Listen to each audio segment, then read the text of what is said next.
ketika mendaftarkan putrinya, seorang ibu diberi formulir dan ketika tiba pada kolom pekerjaan, si ibu menulisnya dengan ikut suami. Sangat jarang kita dengar suami menyebut pekerjaan ikut istri. Ikut istri itu hanya ada dalam humor. Seorang suami digugat cerai oleh istrinya yang pekerjaannya seorang direktur karena suaminya pengangguran. Di sidang, anak-anak mereka diberi kesempatan untuk atau pilih ikut ibu atau ayahnya.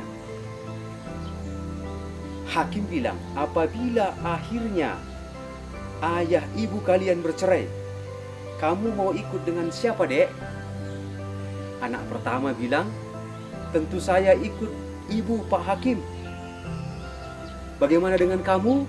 Kata hakim pada anak yang lainnya. Anak kedua bilang, ikut ibu, Pak. Suami bingung.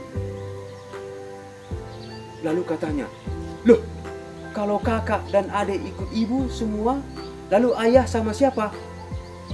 Ayah ikut ibu juga deh. Saudara-saudari yang terkasih, perbedaan agama atau gereja seringkali menjadi pokok yang pelik diselesaikan ketika dua sejoli hendak melangkah ke jenjang pernikahan. Yang sering terjadi ialah wanita harus mengalah, perempuan harus ikut laki-laki. Barangkali solusi ini dominan dalam suku yang didominasi oleh budaya paternalistik. Keluarga adalah keluarga marga si laki-laki. Si wanita dalam arti tertentu dibawa bahkan dibeli ke dalam keluarga si laki-laki. Oleh karena itu, sangat wajar dan seharusnya lah wanita meninggalkan keyakinannya, agamanya, gerejanya, dan ikut menjadi penganut agama atau gereja si suami. Tapi apakah solusi ini berasal dari substansi manusia itu sendiri? Dalam kitab Kejadian Tuhan berkata, lalu Tuhan Allah membuat manusia itu tidur nyenyak. Ketika ia tidur, Tuhan Allah mengambil salah satu rusuk daripadanya, lalu menutup tempat itu dengan daging. Dan dari rusuk yang diambil Tuhan Allah dari manusia itu, dibangunnyalah seorang perempuan, lalu dibawanya kepada manusia itu. Lalu berkatalah manusia itu, inilah dia, tulang dari tulangku dan daging dari dagingku. Ia akan dinamai perempuan, sebab ia diambil dari laki-laki. Sebab itu, seorang laki-laki akan meninggalkan ayahnya dan ibunya dan bersatu dengan istrinya, sehingga keduanya menjadi satu daging. Ini dalam Kejadian 2 ayat 21-24. Penciptaan perempuan dari tulang rusuk laki-laki itu sebenarnya menyatakan kesetaraan dan kesemartabatan pria dan wanita. Maka ide, opini, gagasan yang mengatakan bahwa perempuan harus ikut laki-laki, bahwa perempuan harus mengalah, sama sekali tidak punya dasar dalam kitab suci. Kedua jenis kelamin manusia tidak saling mendominasi. Keduanya berada pada level yang sama. Dalam sejarah, wanita memang sering didominasi oleh kaum pria. Dan kenyataan ini melahirkan perjuangan kaum feminisme dan gender.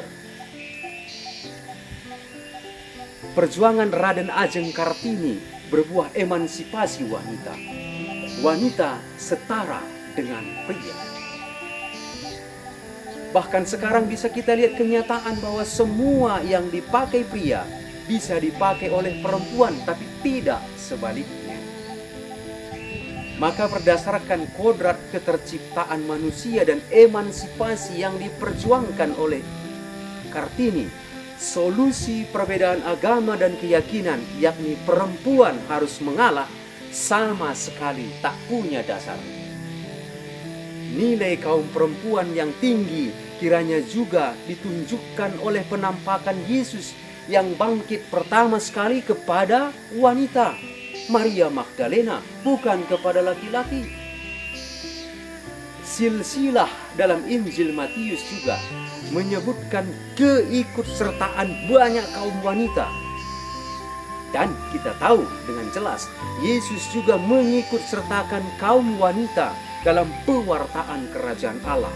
Mereka itu misalnya Maria Magdalena, Yohana istri Kutsa, bendahara Herodes, Susana, dan masih banyak lagi yang lain. Itu bisa kita lihat dalam Injil Lukas 8 ayat 1 sampai 3. Sikap kritis dalam menyikapi prinsip perempuan harus mengalah sangat dibutuhkan.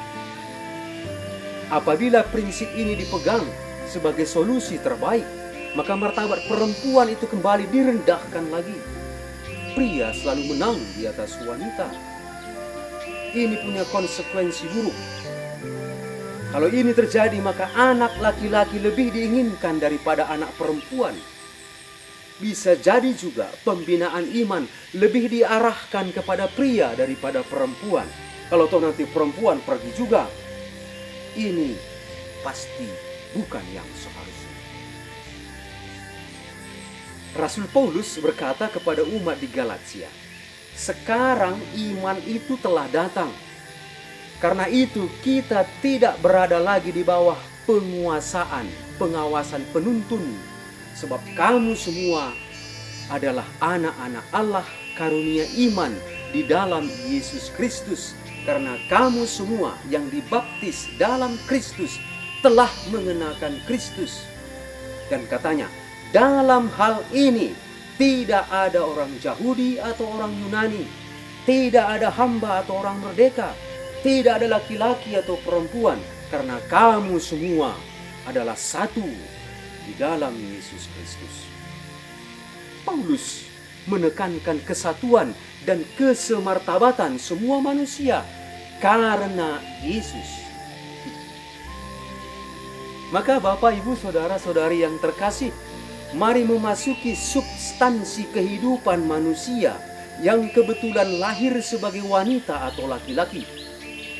Oleh karena itu, masalah perbedaan keyakinan dan agama atau gereja harus diselesaikan dengan menunjukkan kedalaman iman si pria atau si perempuan ini. Orang yang memiliki iman yang lebih mendalam dan teguh, itulah yang harusnya bertahan, karena dialah yang mampu membawa keluarga kepada damai, bahagia yang sesuai dengan imannya. Iman bukanlah soal kalah atau menang, ini penting. Beriman berarti setia kepada sang kesetiaan. Mengenai Yesus yang kita imani, Rasul Paulus berkata, jika kita tidak setia, Dia tetap setia, karena Dia tidak dapat menyangkal dirinya.